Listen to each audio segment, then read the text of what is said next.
లౌకికంగా తిరుగుతున్నాడు అన్న మాటలు చాలాసార్లు చెప్పుకున్నాం.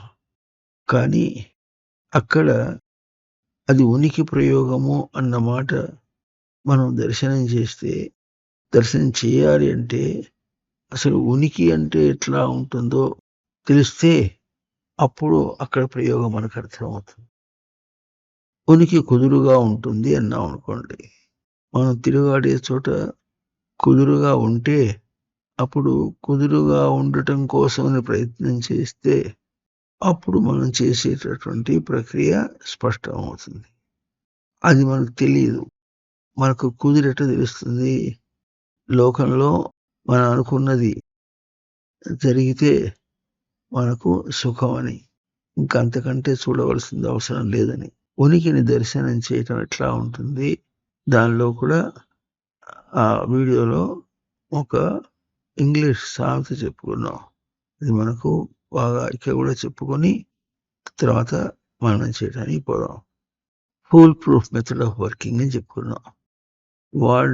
వాళ్ళకి పూర్తిగా అవగాహన కాకపోయినా ఆ వాక్యం మాత్రం సత్యమే. అంటే మన వర్కింగ్లో మనం బయట ప్రవర్తించడంలో ఫూల్గా కావటం, తాను మూర్ఖుడు కావటం అనేటటువంటి ఒక అంశము ప్రత్యక్షంగా ఉంటుంది. అయితే ఆ వాక్యం వాళ్ళు లౌకికం వరకే ఫూల్ అని చెప్పుకునేది. లౌకికంగా మూర్ఖుడు కాకుండా లౌకికంగా తెలివి అన్న అర్థంలోనే వాళ్ళు చెప్తారు. కానీ ఆ వాక్యాన్ని కూడా కొంచెం విశాలంగా చేస్తే మనుషులందరూ కూడా మూర్ఖులే అవుతున్నారు. ఎంత బతికినప్పటికీ కూడా మూర్ఖులే అవుతున్నారు. ఎంత సాధించినా మూర్ఖుడే అవుతాడు. సంసారేస్మిన్ మోహిత చిత్త. ఆ సంసారము అంటే అక్కడికి జారిపడుట అన్న రూపంలో దాన్ని తీసుకుంటే, అవే సత్యం అని దానిలో తీసుకుంటే అప్పుడు తాను మోహంలోనే పడతాడు. శోచతి, మూర్ఖుడే అవుతాడు. సంసారేస్మిన్ మోహిత చిత్త శోచతి శోచతి శోచత్యేవ. పతనము అన్న దిశలో జారిపడుట అన్నట్టు విధంగా తన ప్రవర్తన ఎప్పుడు ఉంటుందో అప్పుడు వాడు మూర్ఖుడే అవుతాడు. ఆ మూర్ఖుడు ఎట్లా అవుతాడంటే తనకు తెలుస్తుంది ఇది ఆవాస్యం అనేది.